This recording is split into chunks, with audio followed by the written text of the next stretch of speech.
자, 오늘 매일국어 사업 설명에는 제가 부제를 Start with Why라고 좀 달아보았습니다. 사실은 굉장히 좀 오래된 강의 영상이기는 한데 제가 최근에 이 영상을 좀 보게 돼서 좀 어떤 영감을 얻은 부분이 있어서 원장님들과 같이 공유를 해드리면서 학원 사업에 있어서도 이 Why라는 부분이 어떤 식으로 접목이 되면 좋을지, 그리고 저희 매일국어가 가지고 있는 이 Why에 대한 해답을 같이 공유해드리는 자리로 시간을 좀 꾸며보도록 하겠습니다. 시작하겠습니다. 네, 이 사이먼 사이넥의 강의 영상입니다. 아마 굉장히 오래된 영상이기 때문에 이미 좀 보신 적이 있은 원장님들도 많으실 것 같아요. 이 사이먼 사이넥의 골든 서클이라는 마케팅 전략 기법 영상에서 하고자 하는 메시지는 이것입니다.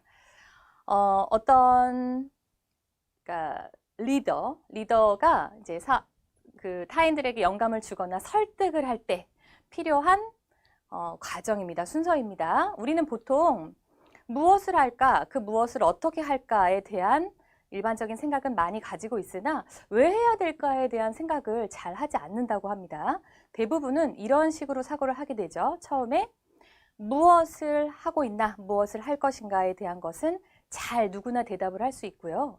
그럼 이 무엇을 하기 위해서는 우리가 어떻게 해야 하는가, 이 부분에 대한 것도 이제 많이들 고민을 하실 수 있죠. 하지만 무엇을 어떻게 할 것인가까지는 생각을 할 수 있지만 왜는 빠져 있는 경우가 많다는 겁니다. 예를 한번 들어보자면 컴퓨터를 만드는 컴퓨터 업체에서 무엇을 만들었느냐? 좋은 컴퓨터를 만들었습니다. 이렇게 말은 할 수 있죠. 좋은 컴퓨터를 만들기 위해서 어떻게 했느냐?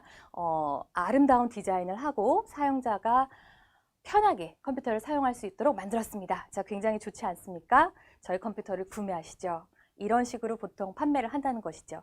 하지만 누구는 이렇게 말을 합니다. 왜인지를 먼저 설명을 하고 그 왜를 실현하기 위해서 어떻게를 고민하고 그 어떻게를 고민한 결과 이런 상품이 나왔습니다 라고 말을 하는 것이죠. 바로 애플이 그러한데요. 애플에서는 이렇게 말을 했다고 합니다. 자, 우리가 하는 모든 것이 기존 현상에 도전하고 다르게 생각하는 것이라고 믿습니다. 이게 왜에 대한 부분이죠. 기존 현상에 도전하는 우리의 기술이 바로 제품을 아름답게 디자인하고 간단히 사용할 수 있도록 편리하게 제품을 만들게 되었습니다. 자, 이 컴퓨터가 만들어졌습니다. 이렇게 순서를 바꾼 것이죠. 자, 애플사가 다른 컴퓨터사와는 다르게 특별할 수 있었던 이유가 바로 이 리더가 늘 Why에 대한 고민을 했기 때문이라는 골든서클의 주장입니다. 자, 그런데 이 부분을 제가 좀 일상생활에서 편하게 좀 이해하실 수 있게 다른 예를 한번 들어보겠습니다. 먹거리에 관한 관심 굉장히 많으시죠? 특히 우리 자녀가 어디선가 밖에서 무언가를 사 먹을 때 또는 우리가 외식을 할 때 어떤 음식을 선택하는 기준이 많이 있을 텐데, 자, 제가 만약에 음식점 사장인데 이렇게 말씀을 드렸다고 해보죠. 자, 우리 음식점에서는 굉장히 맛있는 음식을 제공합니다. 와십니다. 이 맛있는 음식을 제공하기 위해서 우리는 좋은 재료와 건강한 조리법을 사용하였습니다. 저희 식당으로 오세요. 자, 이렇게 말을 하는 음식점 사장님이 있습니다. 반면에 제가 이렇게 한번 말을 해보겠습니다. 저는 손님들이 저희 가족이라고 생각을 하고 어느 곳보다도 건강한 음식을 우리 가족에게 먹인다라는 마음으로 좋은 재료를 써서 이 음식을 만들었습니다. 라고 말하는 음식점이 있다고 한번 생각을 해보시죠. 자, 어떻습니까? 똑같은 말인데 Why가 있느냐 없느냐에 따라서 신뢰도의 차이가 발생합니다. 저는 교육에 있어서도 이 Why가 꼭 필요하다고 생각을 하게 되었습니다. 이 사이먼 사이넥의 강의를 보면서요.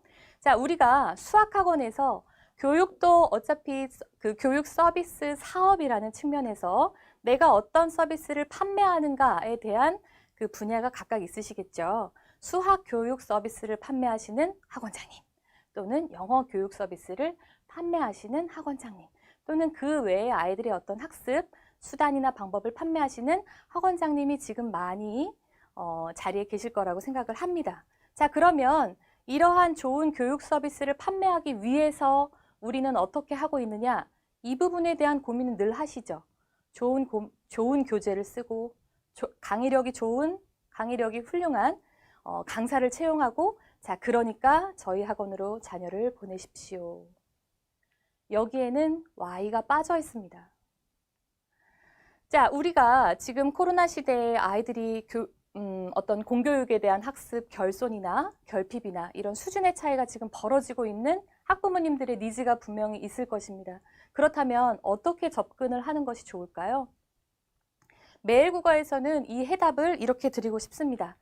자, 저희는 그냥 단순히 수학에 대한 프로그램을 제공해 드립니다. 좋은 영어 프로그램을 제공해 드립니다. 좋은 독해 프로그램입니다가 아닙니다. 저희가 매일국어를 처음에 기획하고 개발할 단계에 있어서 어떤 고민을 했냐면 이런 고민을 했습니다. 자, 지금 교육 트렌드나 정책의 변화가 굉장히 빠르게 일어나고 있죠. 특히 코로나 때문에 이런 변화들이 조금 더 앞당겨진 측면도 없지 않아 있는데요.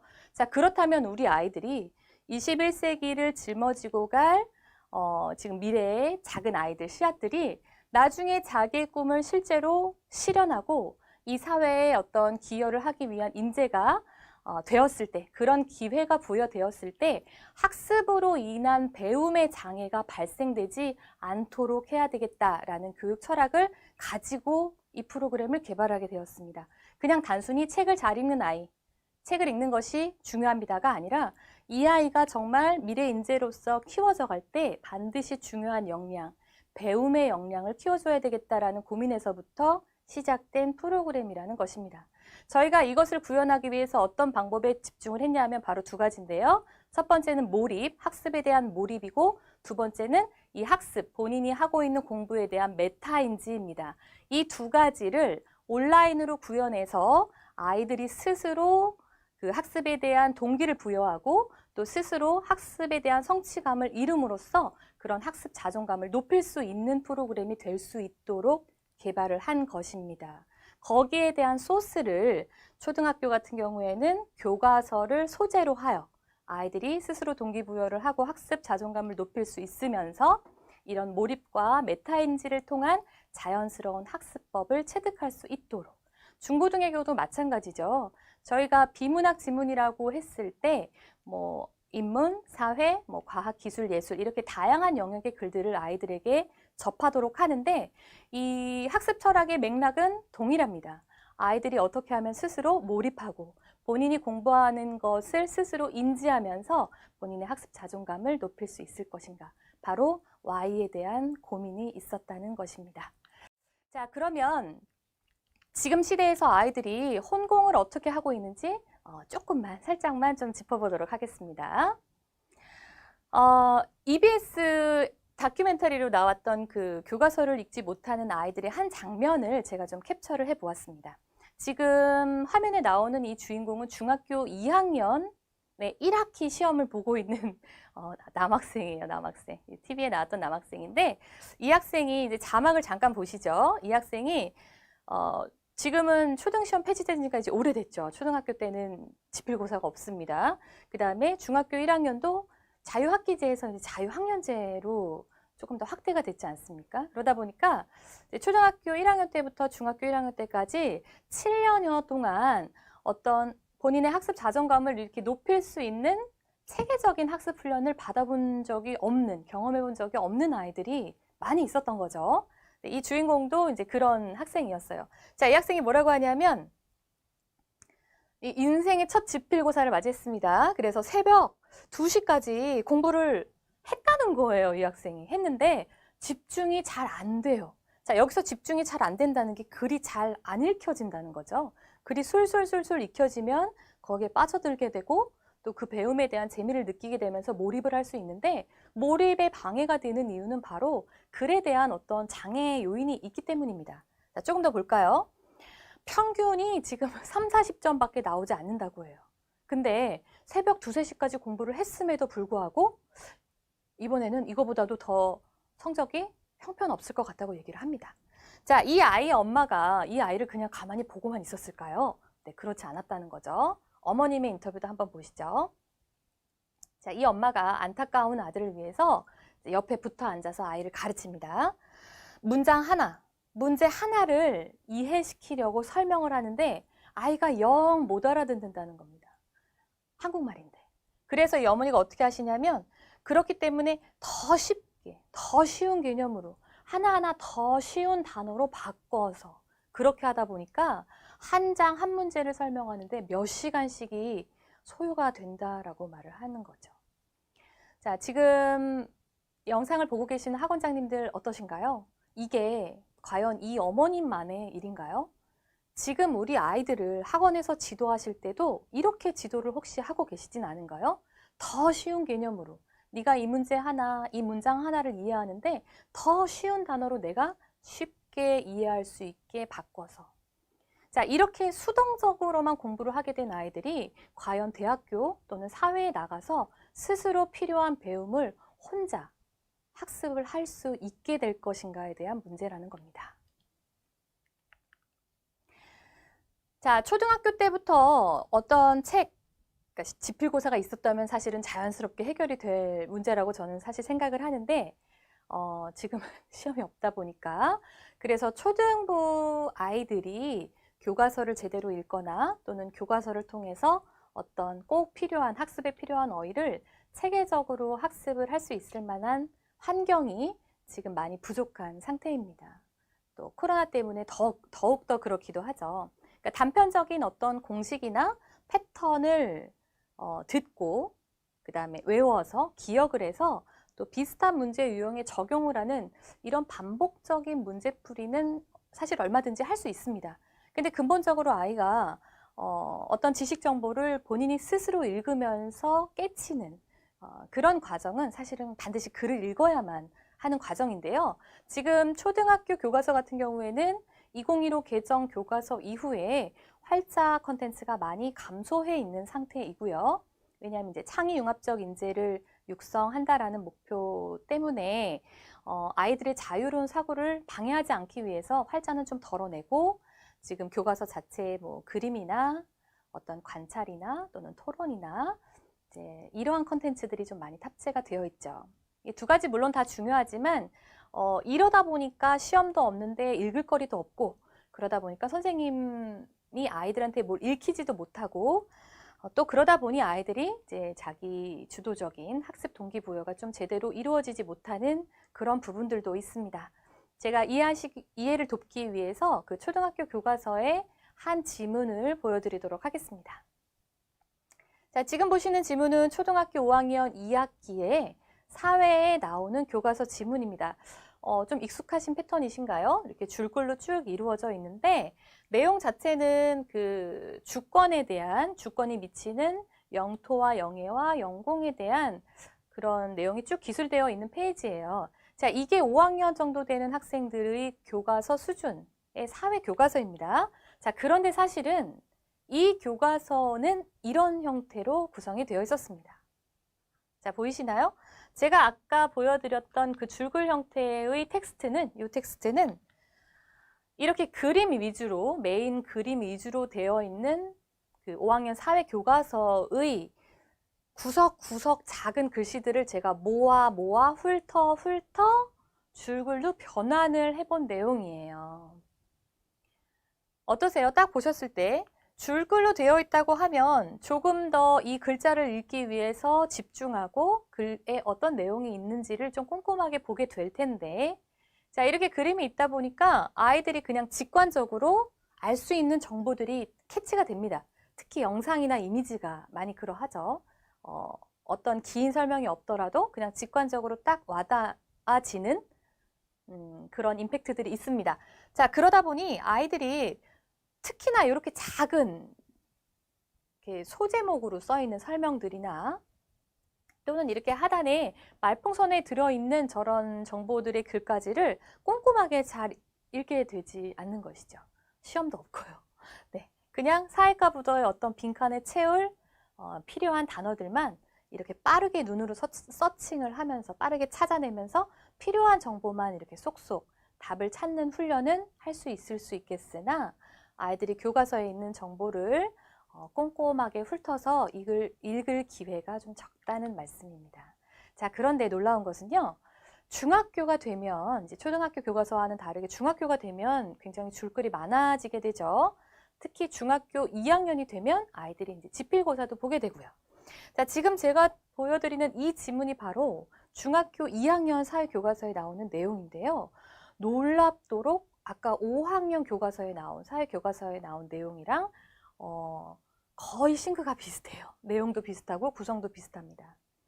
아이들이 초등학교 때 기본적으로 지식을 익혀야 할 부분들을 잘 읽어가면서 어휘학습까지 했다면 중학교 때 자기주도 학습을 실제로 하는 데에 크게 장애가 발생하지 않을 텐데도 불구하고 이 부분에 대한 공백이 너무 길다 보니 아까 앞에서 보셨던 의담이 학생처럼 자기주도 학습을 마음먹은 대로 공부를 할 수 없는 안타까운 상황들이 많이 발생을 하는 것입니다.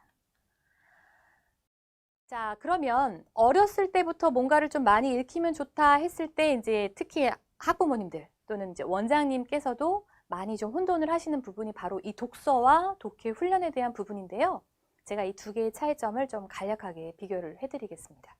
자, 독서나 독해나 모두 다 글을, 활자를 읽고 그다음 읽은 내용을 이해한다는 것까지는 같습니다.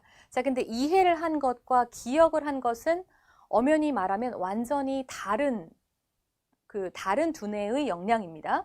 그냥 이해를 한다고 해서 다 기억이 100% 남는 것이 아니라 이해를 했다면 그 다음에 단기 기억, 장기 기억을 하기 위한 여러 번의 반복이 필요하거든요. 바로 이 반복 과정이 있느냐 없느냐의 차이가 독해와 독서의 가장 큰 차이점이라고 말씀을 드릴 수 있을 것 같습니다. 보시죠. 자, 보통 초등학교 아이들의 독해 활동은 어떻게 되냐면, 자, 읽고 이해했지, 재밌게 읽었지, 그래서 어떻게 생각해? 그 다음에 둘이 같이 같은 책을 읽었다면 둘이 같이 책에 대해서 얘기해봐, 뭐 써봐, 이런 식으로의 독서 후 활동이 들어갑니다. 자, 근데 매일국어에서는 아까 제가 말씀드렸던 것처럼 아이들이 실제로 자기의 꿈을 펼치기 위해 무언가를 하고자 마음 먹었을 때 배움에 대한 장애가 일어나지 않기 위한 학습 훈련을 하고자 함입니다. 이때 필요한 독해 훈련이 바로 읽고 이해하는 것에서 멈추는 것이 아니라 이해한 내용에서 내가 기억할 부분을 분석하는 과정이 반드시 들어가야 됩니다. 이 분석의 과정이 요약하기 과정이고요.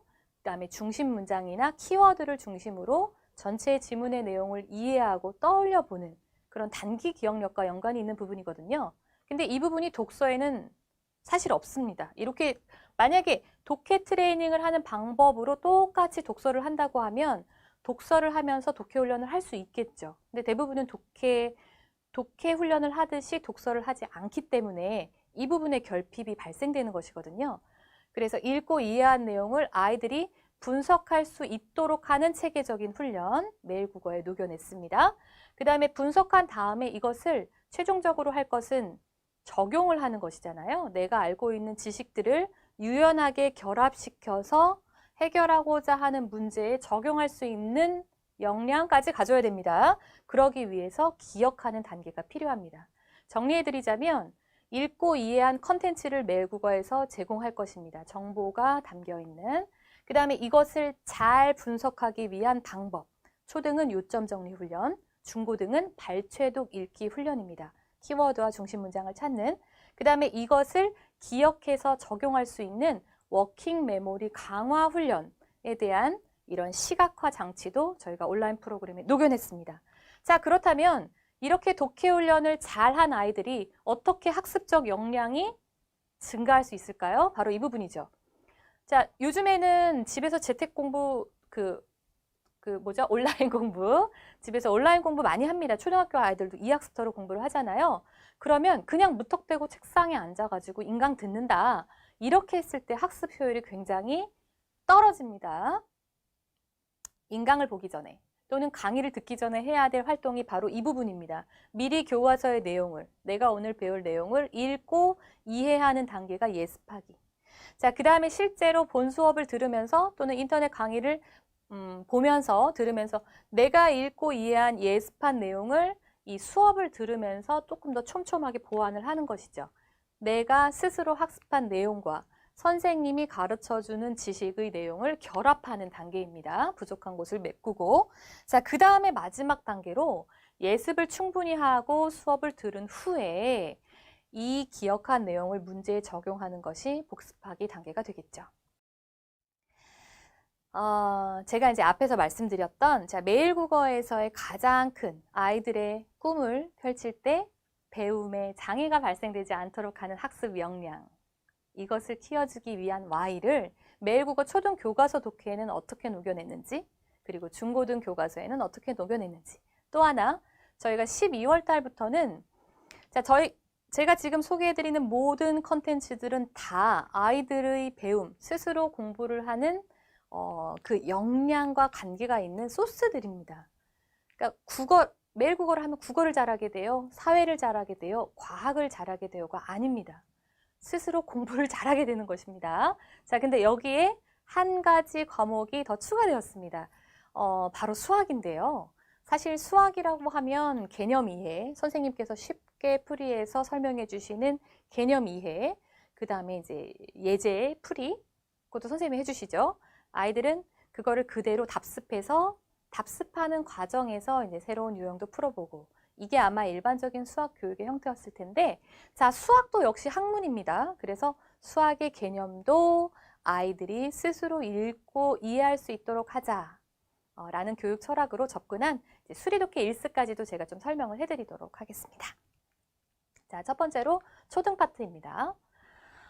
자, 초등학교 아이들이 이제 시험이 없다 보니까 교과서를 제대로 읽을 기회가 없고, 또 교과서를 읽으려고 해도 교과서에 글자가 별로 없다. 이렇게 두 가지의 지금 좀 열악한 환경을 제가 설명을 해드렸는데요. 이 부분을 보완하기 위해서 매일국어에서는 어떤 노력을 기울였냐 하면, 일단 2015 개정 교과서를 모두 다 수집한 후에 그 교과서의 컨텐츠 인덱스에 맞게, 목차에 맞게 이제 교과서 내의 원문은 그대로 탑재를 하였고요. 교과서 원문의 내용이 좀 부족하다 하면 저희들이 자체적으로 연구팀을 가지고 있습니다. 그래서 저희 연구원들이 그 지문을 조금 더 볼륨을 키워서 지식적인 내용으로 다양하게 채워서 탑재를 했습니다.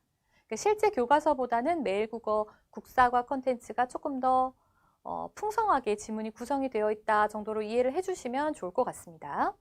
자, 교과서 트레이닝의 경우에는 제일 처음에 어휘 트레이닝, 그 다음에 이제 읽기 부분에 대한 학습 트레이닝이 들어가 있고요. 제일 마지막 단계가 실전 문제풀이, 그 다음에 아이들의 학습 자존감, 그리고 동기부여와 연관이 있는 부분이 바로 이 복습하기 부분이고요.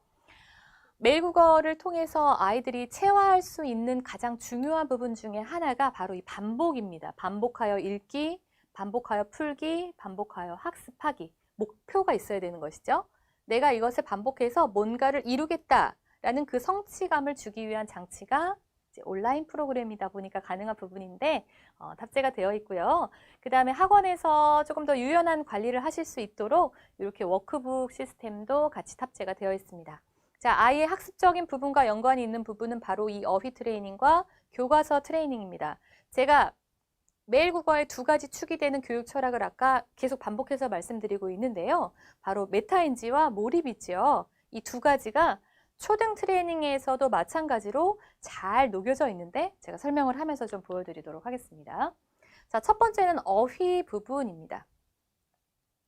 아까 앞에서도 보셨던 것처럼 아이가 새벽 2, 3시까지 공부를 하는데도 불구하고 시험 점수가 제대로 마음먹은 대로 나오지 않아서 엄마가 도와줄 때 이렇게 말을 하죠. 아이가 잘 이해를 못해서 더 쉬운 말로, 더 쉬운 단어로 고쳐서 설명을 하다 보니까 시간이 많이 걸리더라. 사실은 이 초등학교 때 어휘력의 성장이 초등학교 1학년 때부터 고등학교 3학년 때까지에 있어서 가장 폭발적으로 기초 역량을 쌓아야 되는 부분이 바로 초등학교 시기 때인데요. 이때 아이들이 책도 잘 읽지 않죠. 그 다음에 유튜브라든지 게임 이런 좀 자극적인 환경들에 많이 노출이 되어 있다 보니까 그 일상적으로 쓰는 어휘, 말할 때 쓰는 어휘가 아니라 학습할 때 필요한 어휘력을 많이 놓치는 경우가 많더라고요. 그래서 매일국어 초등 과정에서는 특히나 이 어휘력의 중요성을 너무 잘 알기 때문에 오늘 공부해야 되는 지문, 뭐 국어나 사회나 과학 지문에서 반드시 필요한 어휘는 그날 학습을 할 수 있도록 구성을 하였습니다. 자, 이렇게 말씀을 드리면 뭐야, 단어장이랑 똑같잖아 라고 생각하시는 원장님도 계실 것 같아요. 근데 뭐가 차이가 있는지 말씀을 드릴게요. 자, 지금 보시는 화면이 아이가 학습을 하는 화면입니다. 처음에 오늘 배울 지문에서 꼭 필요한 단어를 나열을 해줍니다. 나열을 해주는데 무슨 과정이 들어가 있냐면 여기 보시죠. 알아요라고 표시된 파란색 버튼이 있어요. 알아요, 알아요. 몰라요, 몰라요. 이렇게 되어 있죠. 이 부분이 바로 아이들이 그냥 관성을 가지고 그냥 이런 단어를 오늘 해야 되는구나 이렇게 지루하게 보는 것이 아니라 어느 부분에서 시선을 딱 멈추고 이 단어 내가 아는 단어네, 이 단어 내가 모르는 단어네 이렇게 멈출 수 있는 지점들을 만들어준 것이죠. 메타인지라고 하는 것이 내가 실제로 알고 있는 것과 모르고 있는 것을 구분해내는 능력이지 않습니까? 그래서 단어 학습에 있어서도 그냥 무조건 오늘 단어 10개 외워가 아니라 자, 여기에서 네가 이미 알고 있는 단어를 찾아봐, 골라내봐, 분류해봐 이 과정을 넣은 것이죠. 이게 아주 작은 차이인데 학습적으로는 굉장히 큰 그 격차를 발생시킵니다. 자, 그래서 아이들이 뜻이나 예문이나 뭐 의미가 노출되지 않은 상태로 그냥 순수하게 단어 자체만 보고 이 단어 내가 알아요, 몰라요를 구분해내는 단계가 1단계로 들어가 있습니다. 자, 그럼 그 다음에는 이제 몰라요라고 하는 단어만 이제 단어 카드를 보여주면서 아이가 이제 롤링하면서 학습을 하게 되는 것이죠. 그러면 제일 처음에 주어졌던 단어 중에서 알아요라고 하는 단어는 이미 알고 있었고 몰라요라고 하는 단어는 지금 공부를 했고 그럼 이제 다 알았죠. 그럼 어떻게 해야 될까요? 여기 나오는 뜻과 문제들을 다 맞출 수 있어야 합니다. 본인 스스로 선택할 수 있는 기회의 시간을 주었기 때문에 여기에 대한 책임도 아이가 온전히 져야 되는 거죠. 자, 분명히 너 알아요라고 했는데 틀렸어. 그럼 어떻게 해요?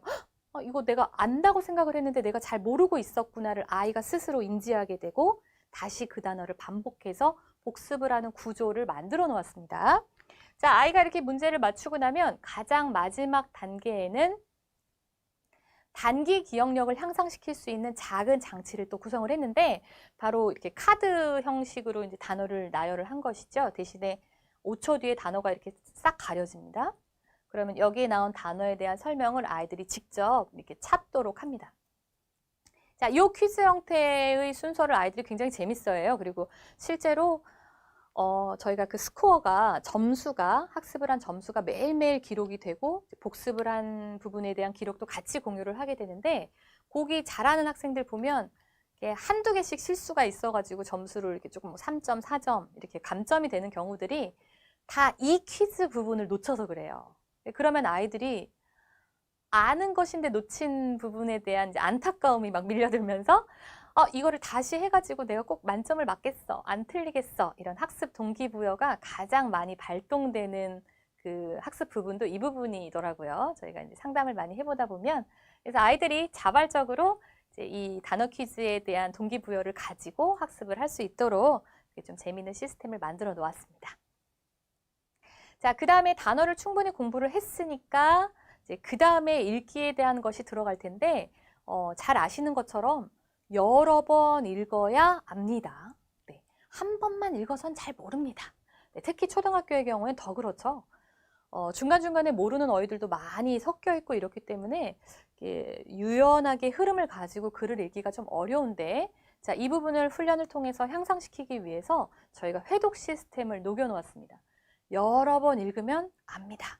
여러 번 읽으면 집중을 하게 되죠. 자, 그래서 각기 다른 방법으로 여러 번 읽히는 첫 번째 방법은 바로 의미 단위로 끊어서 읽는 방법입니다. 흔히 정독하기라고 이해를 해주시면 될 텐데 저희가 이 정독 시스템을 이렇게 터치를 했을 때 글이 나타나는 의미 단위로 그래서 사람의 몸에는 팔, 다리, 몸, 머리 등 여러 가지 기관이 있습니다. 자, 이렇게 천천히 읽다 보면 전체의 흐름을 유연하게 이해하는 데는 조금 방해가 있을 수도 있는데 대신에 이 각각의 문장에서 하고자 하는 내용들은 정확한 인지가 가능하죠. 또한 앞에서 내가 공부했던 단어들이 이 문장에서 어떻게 쓰임을 가지고 있나를 확인하는 데도 좋은 읽기 방법입니다. 그래서 첫 번째는 이렇게 천천히 끊어서 읽도록 되어 있습니다. 자, 이렇게 한 번을 읽고 나서 바로 문제를 주는 것이 아니라 자, 이번에는 다시 똑같은 지문을 이제 유연하게 흐름을 가지고 읽을 수 있도록 전체 지문을 다 보여주고 여기에 대한 사실 일치 OX 퀴즈를 간단하게 넣어놨습니다. 이 OX 퀴즈로 하여금 아이가 이 퀴즈에 포함된 내용의 옳고 그름을 판별할 수 있도록 이제 지문을 읽는 것이죠. 이게 두 번째 읽기고요. 2회독. 자, 그 다음에 마지막으로 제가 설명할 때 늘 매일국어 초등교과서 독해법에서 가장 정말 으뜸이라고 주저하지 않고 말씀드릴 수 있는 부분이 바로 이 요약하며 읽기입니다. 자, 매일국어를 통해서 아이들한테 주고자 하는 것은 바로 혼자 공부를 하는 배움의 방법입니다. 근데 이 배움의 방법에서 필요한 것이 무수히 많은 정보들을 내가 AI가 아닌 이상 통암기를 할 수는 없지 않습니까? 그러면 아이들이 누가 옆에서 선생님이 일일이 다 줄여주고 요약해주고 설명해주지 않더라도 혼자서 공부를 할 때 이것을 간단하게 요약하는 시험 공부할 때 하는 것처럼 방법을 자연스럽게 익힐 수 있는 장치를 만들어 놓았습니다. 보시죠. 왼쪽에 원문, 지금 앞에서 읽었던 정독하기 읽고 OX 퀴즈 하면서 읽었던 두 번 읽었던 그 지문을 다시 노출을 하면서 대신에 오른쪽에는 이 각 문단별로 어떤 내용의 흐름이 있다는 것을 요약한 형태로 좀 풀어서 적어놨습니다. 자, 그러면 아이가 어떻게 학습을 하게 될까요? 옆에 선생님이나 엄마가 없더라도 여기 뭔가 네모칸이 있잖아요. 이 네모칸에 들어갈 것을 이 지문이랑 찾아야 되겠구나라고 인지를 할 수 있겠죠. 그러다 보면 식물의 구조 1, 뿌리. 여기 이제 뿌리에 대한 내용들이 쭉 나왔었잖아요. 이 지문이 이렇게 간단하게 변형된 것이구나. 이것을 비교하면서 읽도록 하였습니다. 초등학교 때는 이렇게 되어 있어요. 비교하면서 읽도록 하면서 이 문어체로 되어 있는 문장을 요약문 형태로 이제 고치는 훈련을 자연스럽게 시각적으로 하게 되는 장치입니다. 자, 아이들이 교과서에 나오는 내용을 국어, 사회, 과학, 교과서에 나오는 글자 그대로가 아니라 교과서의 내용을 그보다 훨씬 더 잘 문장으로 정리가 되어 있는 내용을 여러 번 몰입해서 읽으면서 이 내용에 대한 요약 정리를 스스로 하는 것까지가 매일국어 초등교과서 독해법을 통해서 할 수 있는 교과서 학습 트레이닝입니다. 자, 여기까지 하면 아이가 이 네모칸에 들어갈 말을 원문에서 클릭을 해서 채우는 형태로 되어 있습니다. 클릭을 하면 채워지고, 클릭을 하면 채워지고. 자, 이렇게 어휘 먼저 꼼꼼히 보고 내가 안다고 착각했던 단어가 있으면 다시 보고 그 다음에 문장을 정확히 끊어서 의미 단위로 읽고 여러 번 몰입해서 읽고 그리고 요약하기 과정을 통해서 내용을 정리하는 단계까지를 초등학교 아이들이 실제로 지금 굉장히 잘 해내고 있습니다. 저희 프로그램을 처음 보시는 원장님이나 학부모님들께서 본사에서는 그렇게 말씀을 드려요. 꼭 한번 해보시라고. 그냥 그렇구나 하지 마시고 꼭 한번 해보세요. 어머님 꼭 한번 해보세요. 원장님 꼭 한번 해보세요. 해보십니다. 그러면 10이면 8, 9분이 이렇게 말씀을 하세요. 생각보다 되게 어렵던데요? 이거 초등학교 아이들이 할 수 있나요? 라고 말씀하시는 분들 많아요. 놀랍게도 아이들이 이거를 굉장히 잘 해냅니다. 처음에는 조금 어려웠는데 학교나 집에서 엄마가 막 잔소리를 하고 선생님이 막 이거는 외워야 돼, 이건 왜 틀려서가 아니라 본인이 그냥 스스로 하다 보면 알게 되는 그 성취감이 있는 거죠. 그게 학습 동기부여를 불러일으키고 더 하고자 하는 학습 습관을 만들어줍니다. 처음에는 조금 어려울 수 있지만요. 그래서 매일국어 온라인 독해 프로그램은 아이들이 스스로 공부하는 방법을 익힐 수 있도록 하는 프로그램이라는 것이지 이게 절대로 국어나 사회나 과학의 단편적인 지식을 습득하기 위한 장치가 아니라는 점을 다시 한번 강조드립니다. 자, 그러면 이제 나오는 문제풀이는 얼마나 잘하겠습니까?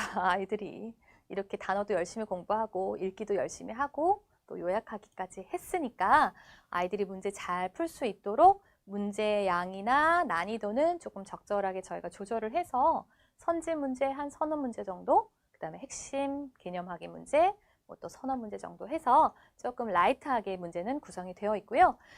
정리를 해드리자면 초등교과서 독해법은 교과서를 통한 비문학 독해 트레이닝이라고 접근을 해주시고 아이들이 물론 다양한 양서를 통해서 독서를 통해서 책에 대한 흥미를 갖거나 독서에 취미를 들이는 것도 굉장히 가치 있고 중요한 일입니다. 하지만 그것과 마찬가지로 아이들이 스스로 공부를 하는 방법을 익히면서 특히 교과서를 통해서 교과서의 개념과 그 다음에 학습 방법을 익히면서 지금 코로나 시대에 발생될 수 있는 학습 결손에 대한 부분도 보완을 할 수 있고요. 그다음에 무엇보다 아이들의 학습 자존감이 높아지는 독해력을 키울 수 있게 된다는 지점에서 매일국어 프로그램을 이해해 주시면 될 것 같습니다. 자, 이어서 이제 초등 이번 12월 달에 새로 프로그램 런칭을 하게 된 일스 수학에 대해서 좀 설명을 드리려고 하는데요.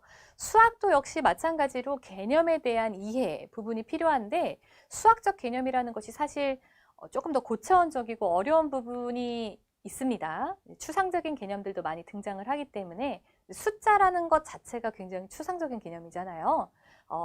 그런데 이 과정을 초등학교 때부터 차근차근 역시 마찬가지로 반복 읽기를 통한 개념 이해 훈련을 차근차근 쌓아가다 보면 수학 과목이 어렵죠, 되게. 입시에 있어서도 당락을 좌우하는 굉장히 중요한 과목인데 아이가 스스로 수학을 바르게 공부하는 방법을 익힐 수 있도록 하기 위함이었습니다.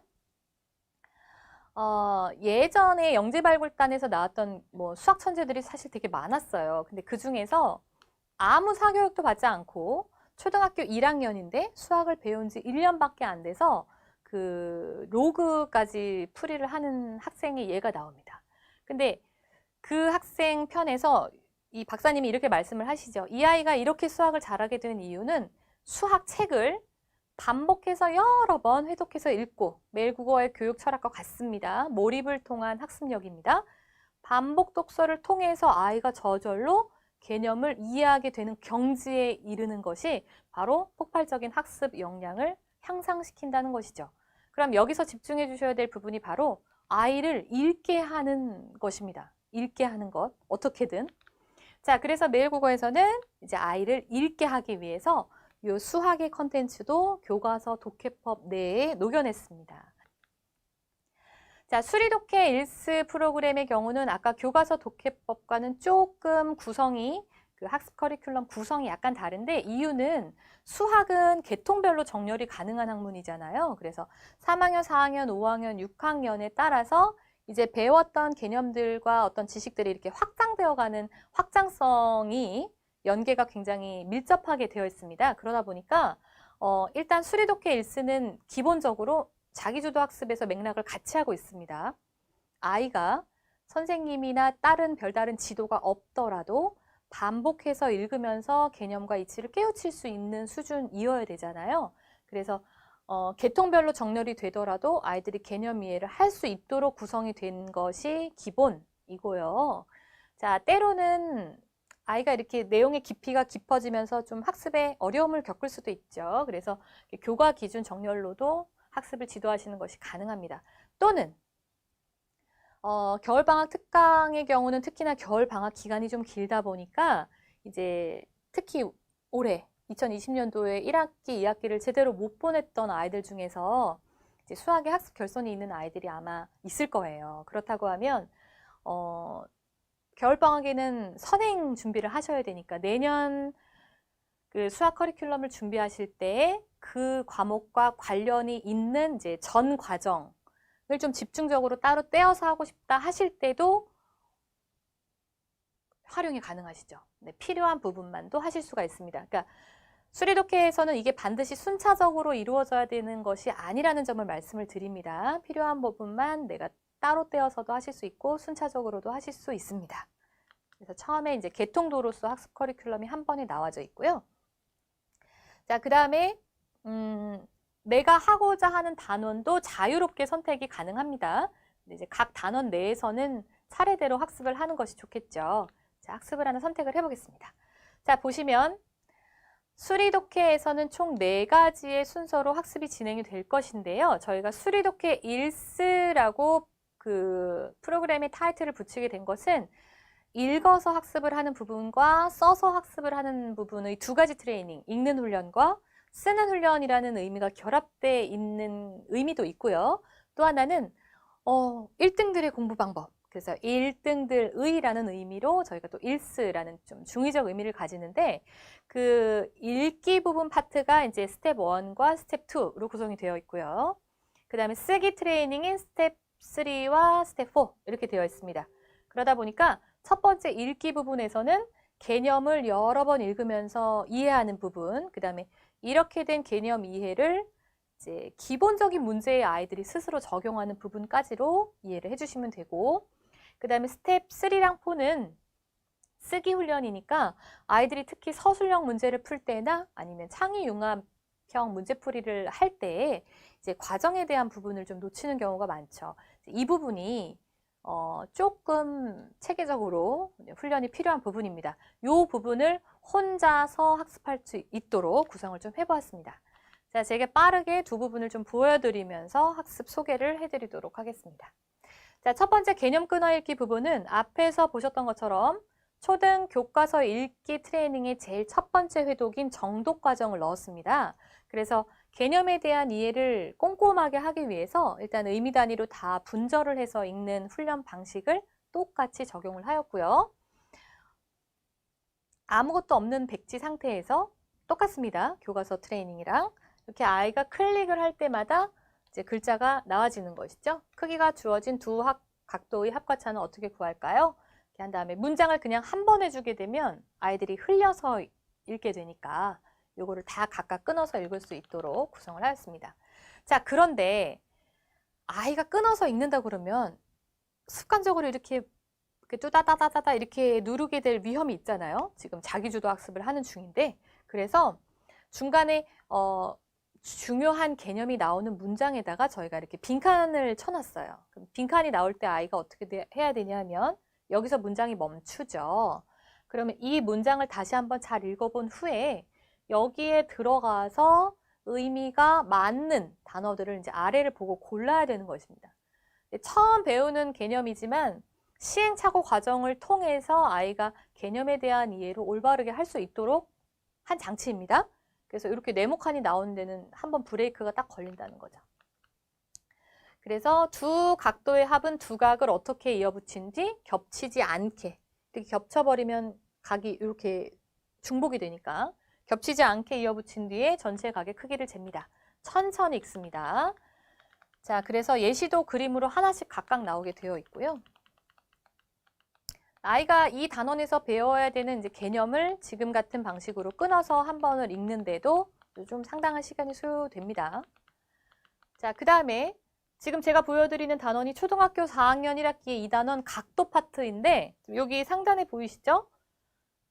이 개념이 3개 나와요. 각도의 합과 차, 각도를 더하고 빼는 방법, 그 다음에 삼각형의 3각의 크기의 합, 그 다음에 사각형의 4각의 크기의 합. 사실 말로 설명을 했으면 뭐 1분도 안 걸릴 설명인데 이걸 아이가 이제 글을 통해서 개념을 이해하는 과정인 것이죠. 아, 삼각형 3각의 크기의 합은 각각 더해보면 180도인데 잘라서 보면 또 알 수 있고, 뭐 사각형도 더해보는 방법도 있고 뭐 잘라서 보는 방법도 있고, 이렇게 천천히 보면서 개념을 한번 읽습니다. 이게 1단계입니다.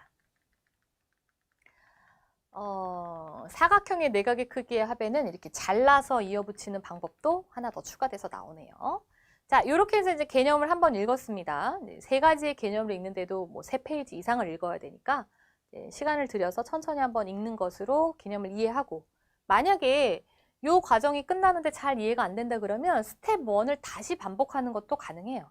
스텝 1 한 다음에 자동으로 스텝 2, 자동으로 스텝 3 이렇게 반드시 순차적으로만 해야 되는 것이 아니라서 한 번 읽었는데도 잘 이해가 안 돼? 그럼 다시 해. 이런 복습 시스템이 녹여져 있습니다. 자, 두 번째는 이제 개념을 읽었으면 이것을 문제에 적용할 수 있는 훈련이 들어가 있고요. 이게 그냥 기본 문제풀이, 예제풀이라고 이해를 하시면 조금 다른 부분이 뭐냐면, 그 수학에 있어서 문제를 풀 때 매일국어에서 교육 철학으로 하나 더 녹여낸 부분이 바로 연속성입니다. 수학 문제풀이는 그냥 단일 문제 하나를 맞추는 것으로 그치는 게 아니라 아이들이 중학교, 고등학교, 대학교에 올라가게 되면 필요한 연산 능력이 이 연속성에 대한 정답률이죠. 그래서 한 문제를 풀다고 하더라도 그 한 문제 내에서 여러 가지의 반복된 그 연산을 순차적으로 다 맞아야 되는 과정이 있습니다. 그래서 초등학교 때 문제를 풀 때 물론 좋은 수학 프로그램들이 많지만 그것과는 다르게 매일국어 수리독해에서는 연속성을 가지고 실수 없이 몰입해서 문제를 풀 수 있도록 아까 제가 말씀드렸던 메타인지와 몰입 두 가지의 교육 철학을 수리 독해에도 녹여냈습니다. 자, 그래서 어떻게 되어 있냐면 여기 보시면 로켓 하나 보이시죠? 이 기본 문제를 풀 때 5문제를 연속성을 가지고 정답을 맞추면, 그러니까 5문제를 풀 동안 한 번의 실수도 만약에 없다면 이 아이의 학습 성취율을 높게 평가를 해주는 시스템이죠. 그러면 5문제만 다 맞추면 더 이상 문제를 풀지 않도록 했습니다. 물론 실수가 있으면 실수한 만큼 문제를 조금 더 풀어야 하지만 그마저도 문제를 그냥 무작정 많이만 풀리려는 의도가 아니라 가장 많이 실수를 하더라도 10문제까지만 문제를 배정을 하였고요. 아이한테 주고자 하는 목표는 자, 5문제를 집중해서 실수 없이 한 번에 풀어보자. 요런 그 학습 과정을 담았습니다. 자, 그래서 수리독해 1세에서 두 번째 과정은 이제 틀리지 않고 풀자죠. 틀리지 않고 풀자. 실수하지 말자. 그래서 이렇게 문제를 풀게 되면 이제 로켓가 뿅뿅뿅뿅뿅 올라가면서 여기 마지막까지 올라가면 탈출을 하게 됩니다.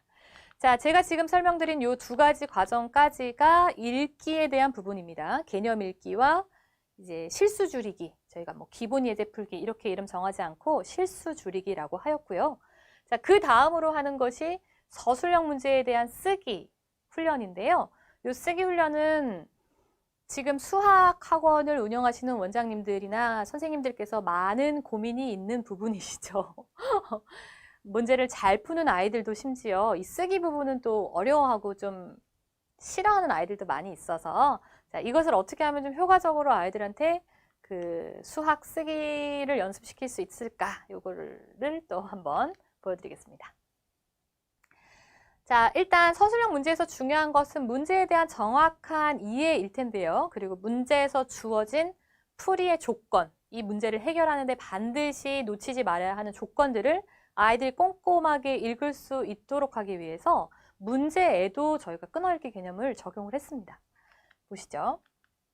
크기가 가장 작은 각부터 차례대로 기호를 쓰세요가 문제입니다. 자, 아이들이 이렇게 끊어서 읽지 않고 그냥 문제가 이렇게 한꺼번에 노출이 되어 있다고 하면 아마 위에 글자를 제대로 읽어보지도 않고 여기 안에 주어진 보기를 먼저 이렇게 덤벼들 수도 있죠. 근데 그렇게 하지 못하게 하기 위해서 문제를 먼저 차례대로 끊어 읽고 그 다음에 보기도 순서대로 순차적으로 이제 노출을 하고 있습니다.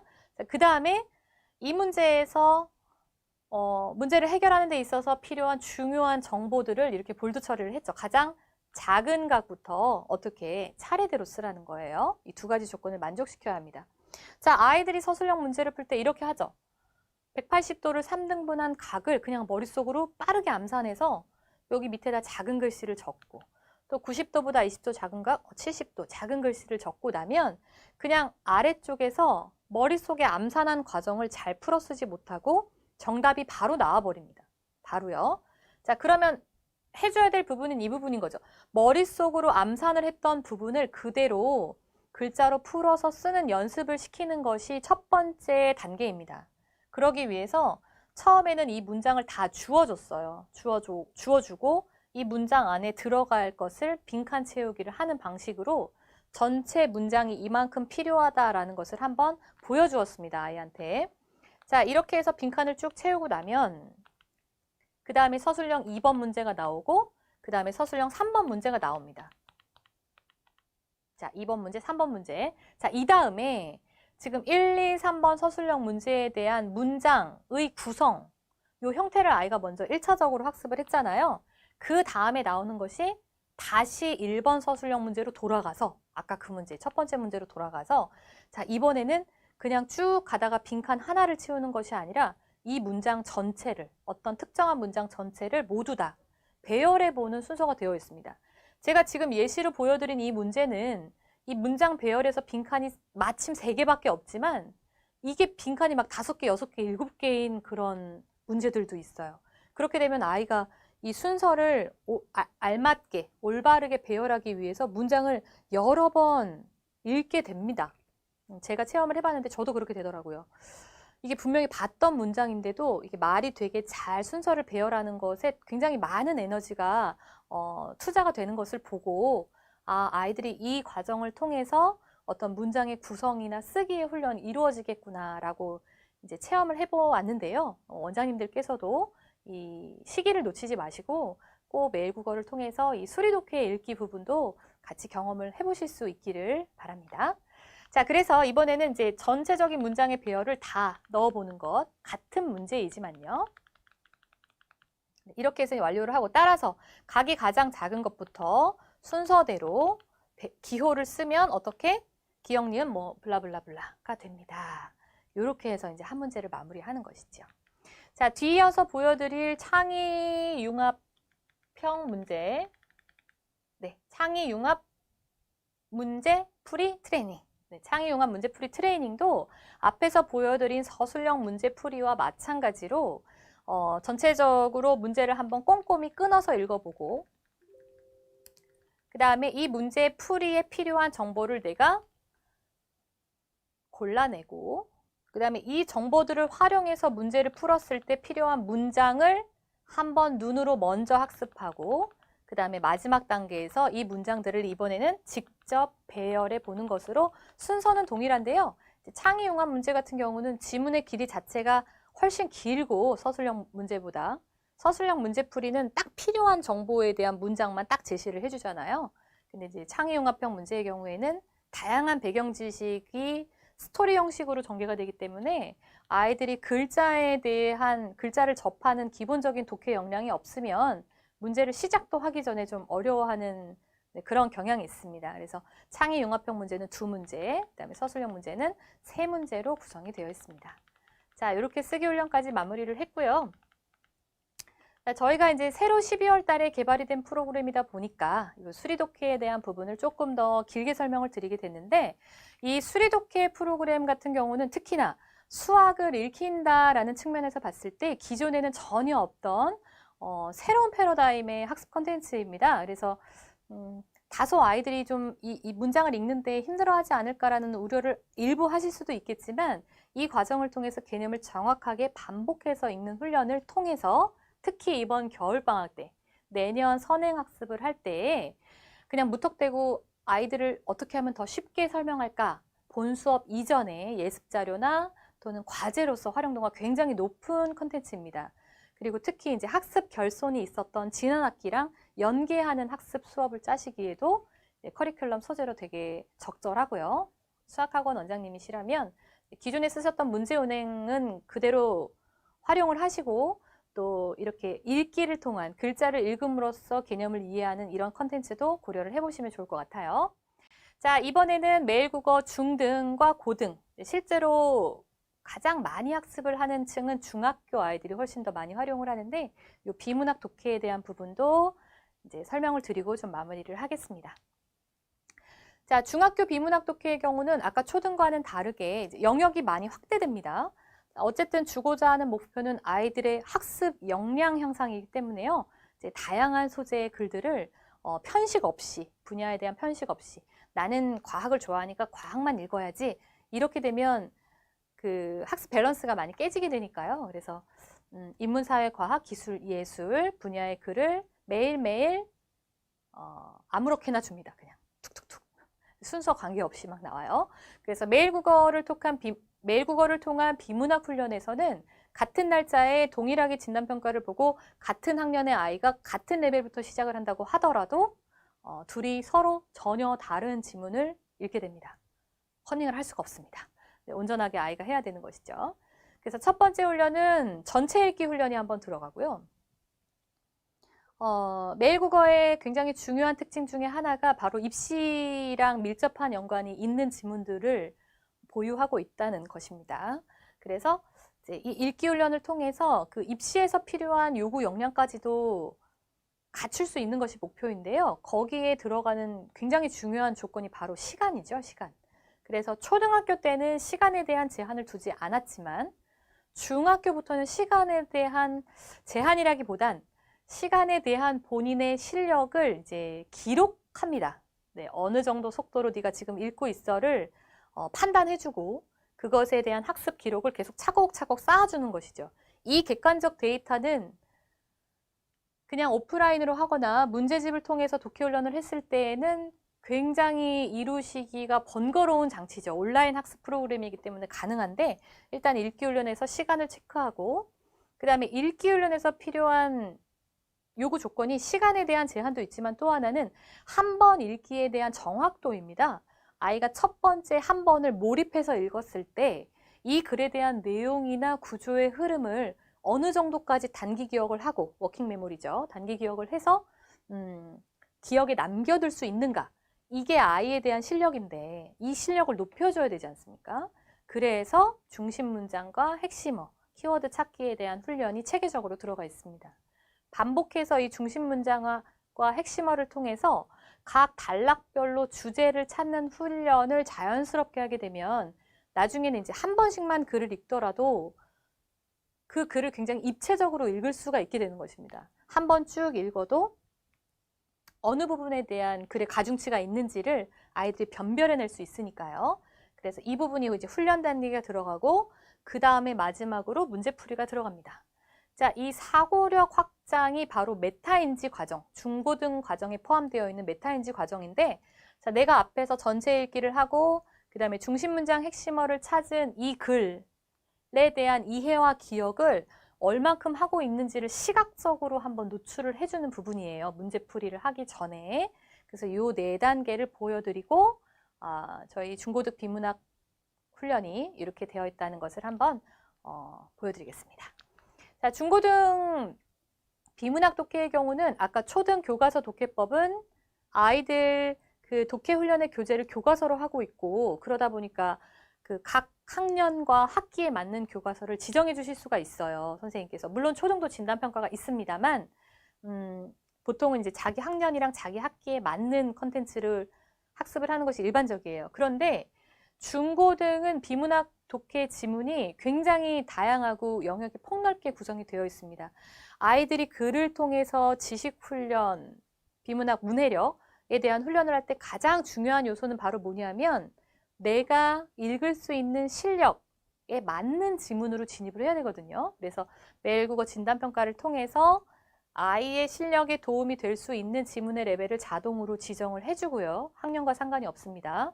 그래서 자신이 읽을 수 있는 지문부터 훈련을 할 수 있습니다.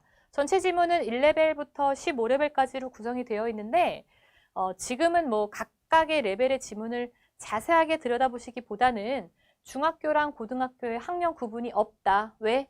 이거는 공부 방법이니까요. 이거는 읽기 훈련이니까요. 그래서 중학교, 고등학교를 따로 구분을 하지는 않았지만 주로 7레벨, 8레벨 이후부터는 실제 입시 지문이 나옵니다. EBS나 수능 모의평가나 그 다음에 이제 기출 문제들이 나오고요. 실제로 저희가 2020년도 올해 11월 달까지의 모의평가는 모두 다 업데이트가 되어 있습니다. 매일국어의 컨텐츠는 계속 업데이트가 끊임없이 이루어진다는 것도 저희 프로그램의 장점입니다. 고인물이 아니라는 거죠. 그 다음에 1레벨부터 6레벨까지는 중등 교과 국어 원문이나 그 다음에 중학생들이 읽을 수 있는 수준의 어떤 수행평가 기출 지문이나 또는 이제 독서평설이라는 저희가 그 학술지에서도 좀 지문을 많이 발췌해서 윤문을 했고요. 단계적으로 아이들이 쭉 자연스럽게 지문의 수준이 올라가면서 훈련을 할 수 있도록 구성이 되어 있습니다. 보여드리겠습니다. 자, 아까 초등은 국어, 사회, 국어, 과학 이렇게 하루에 2개의 지문, 2과목의 지문이었고요. 중학교부터는 이제 3개의 지문이 나와요. 입시에서도 비문학 지문이 3개이기 때문에 하루에 3가지 정도의 주제를 가진 이제 다양한 지문을 자연스럽게 읽는 양을 그렇게 저희가 볼륨을 조절을 해놓았습니다.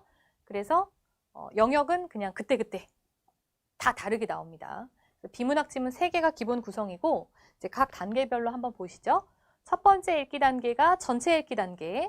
여기에서 체크하는 것이 이제 속도에 대한 부분 체크하고 그 다음에 단기 기억에 대한 부분을 체크합니다. 필요한 요구 역량이 몰입이죠, 몰입. 한 번을 시간을 재면서 읽을 건데 읽으면서 동시에 망각을 하는 것이 아니라 읽으면서 기억하기 위한 노력을 하면서 읽어야 되는 파트가 바로 첫 번째 일회독 단계입니다. 자, 보시면 문제나 어떤 기호나 어떤 뭐 다른 방해 요인이 없이 그냥 깨끗한 지문을 한번 쭉 읽어보고 다 읽었어요를 눌렀을 때 기억력을 테스트를 할 거예요. 그렇기 때문에 이 부분은 뭐 속도가 반드시 빨리 나올 필요는 없겠지만 정확하게 읽는 훈련이 필요한 순서이죠. 그래서 쭉 읽은 다음에 다 읽었어요를 누르면 바로 지문을 가린 상태에서 이 글에 대한 내용을 네가 얼마나 잘 기억하고 있는지를 점검합니다. 네, 그래서 OX 퀴즈 형태로 세 문제가 나와 있고요. 이렇게 문제를 풀고 나면 지금 읽은 지문, 첫 번째로 읽은 지문이죠.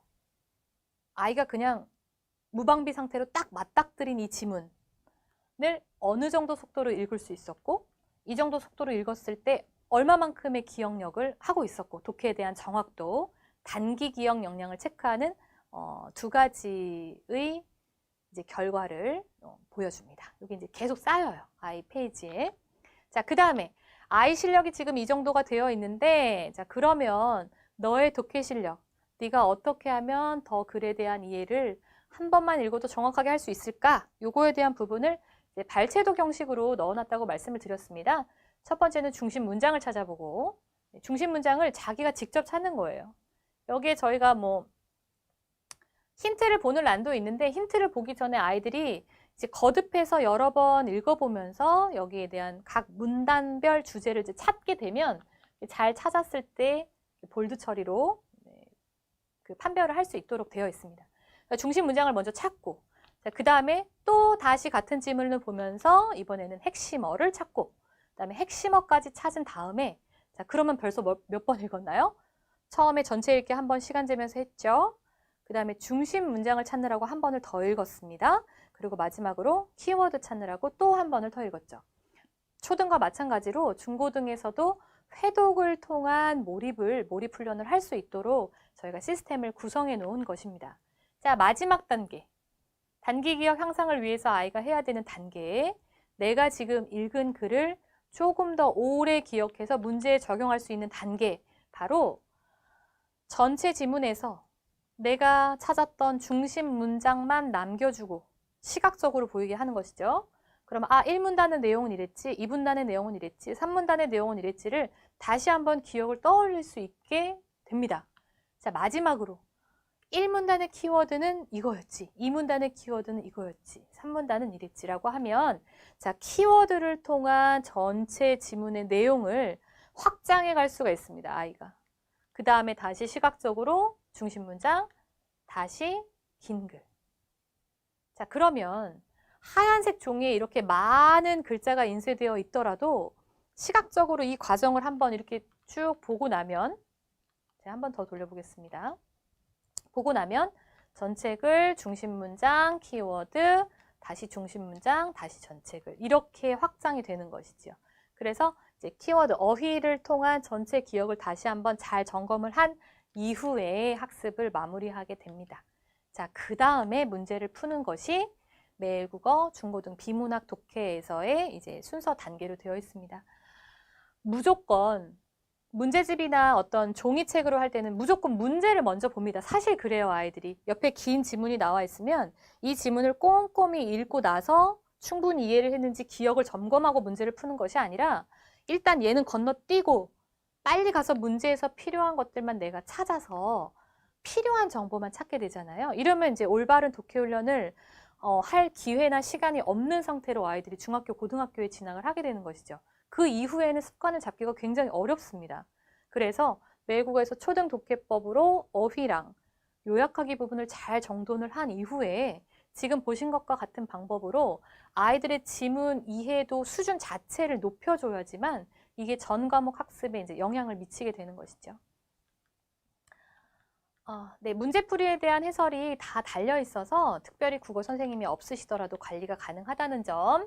자, 공부가머니 어머님들이 굉장히 관심을 많이 갖고 보시는 프로그램입니다. 여기에서도 매일국어의 교육 철학을 담은 이 공부법이 그대로 나옵니다. 자, 국어 공부를 할 때 중요한 팁. 문단을 나누어서 문단별로 주제를 파악할 것. 그 다음에 이 파악한 주제를 중요한 단어에 밑줄을 칠 것. 그 다음에 이 중요한 단어들을 따로 떼어서 뭐 적어 놓으라는 거죠. 이제 기억을 잘 하기 위해서 포스트잇에 한번 적어 볼 것. 자, 그 공부 전문가들이 이제 이렇게 말을 합니다. 이 방법이 비단 뭐 수능 국어뿐만이 아니라 다른 모든 과목의 내신을 준비할 때도 같은 방법으로 이렇게 하는 것이 효과적이다. 어떻게 해요? 전체 글을 읽을 때 각각의 문단의 주제를 구분하고 더 잘 기억을 하기 위해서 키워드를 따로 떼어서 기억하는 방법을 말하는 것이죠. 그 다음에 이제 본인이 찾은 이런 주제에 대한 내용 요약을 이제 같이 해설이랑 병행을 해서 보라는 것입니다. 선 요약이고 후 병행입니다. 해설지를 무조건 먼저 보고 달달 외우라는 학습법이 아닌 것입니다. 자, 이 언니가 국어는 꼼수를 바라면 안 돼 라고 하는데 이게 국어뿐만이 아니라 사실 모든 학습에 있어서 마찬가지입니다. 우리가 아이들한테 지금 더구나 혼자 공부해야 되는 아이들한테 가르쳐야 되고 체험해보게 해야 되고 또 경험해야 해야 될 것들은 바로 자, 어떻게 하면 네가 요령을 피워서 문제를 더 빨리 해답이랑 똑같이 그대로 반복해서 풀 수 있느냐가 아니라 어떻게 하면 네가 여러 번 거듭해서 읽으면서 이해를 한 부분을 문제에 적용할 것인가를 경험해보고 훈련해보게 만들어줘야 하지 않을까요? 자, 매일국어는 이런 진정성 있는 교육 철학을 가지고 이제 프로그램을 제작을 하였고요. 바로 이 때문에 앞으로도 아이의 학습과 아이의 꿈을 실현하는 데 배움의 장애가 발생되지 않도록 하기 위한 다양한 컨텐츠들을 개발하는 데 끊임없이 노력을 기울일 것입니다. 제가 마지막으로 자, 너무 뜬구름 잡듯이 추상적인 거 아니야? 라고 조금 아직 의심이 남아있으실 어떤 원장님을 위해서 제가 저희 프로그램을 쓰고 있는 다른 학원을 하나 보여드리겠습니다. 영어학원 원장님이세요. 영어 전문 학원인데 제가 아까 제일 처음에 말씀드렸던 스타트 위드 Y라고 자, 우리 학원에서는 영어 교육을 판매합니다. 영어 교육을 잘 판매하기 위해서 어떤 방법을 쓰고 있습니다. 이렇게 교육을 하시는 원장님이 아니라 이 학원에 가면 자, 이렇게 게시판에 여러 가지 글들이 붙어 있어요. 너희들이 공부를 해야 되는 이유, Y부터 시작합니다. 여기 보시면 뭐 항상심을 가지자, 보다 나은 내일을 위해 오늘도 열심히 하자, 또 엉덩이에 힘이 공부 습관이다. 공부 습관이 잡히면 여러분의 미래 클래스가 달라진다. 자, 제가 주목할 부분은 바로 이 부분입니다. 확대해서 보여드릴게요. 이 학원의 원장님께서 가지고 계신 교육 철학입니다. 너희들이 공부를 해야 되는 진짜 이유는 무엇이냐면 여러분은 진정 글로벌한 세상에 살게 될 것입니다. 나중에 대학에서 같이 공부할 학생은 서울, 부산, 전국에 있는 학생들이 될 것인데 또 혹시 외국에 나가게 된다면 그 학생들이 전 세계의 학생일 수도 있고요. 자, 그러니 여러분이 공부를 해야 되는 이유, why, 수준 있게, 깊이 있게 공부합시다. 여러분 인생이 어떻게 바뀔지 모르기 때문입니다. 여러분이 좀 더 밝고 긍정적인 미래를 바라고 기대해 봅니다. 라고 하셨습니다. 이 원장님께서. 자, 어떤가요? 이 학원에 첫 발을 들이는 학부모님들과 학생들이 어떤 영감을 받게 될까요? 자, 우리 학원은 단순히 영어 점수를 잘 만들어주는 학원입니다가 아닙니다. 우리 학원은 여러분의 미래를 위해서 고민하고 어떻게 하면 더 수준 있게 깊이 있게 공부할 수 있을지를 고민해서 그것을 위해서 이런 방법으로 영어를 지도합니다. 자, 이 학원의 특징은요. 매일국어 독해력 공부법 프로그램을 하지 않으면 이 학원에서 영어를 배울 수가 없게 되어 있습니다. 원장님께서 매일국어를 해야 됩니다. 독해력이 이렇게 중요합니다. 입시가 변하고 있습니다. 라고 설명하지 않아도 원장님의 교육 철학이 마음을 움직이는 것입니다. 자, 매일국어의 Y를 탑재하시겠습니까? 스타트 위드 Y, 매일국어와 함께 해주시면 어떨까 싶습니다. 자, 긴 시간 들여주셔서 감사합니다.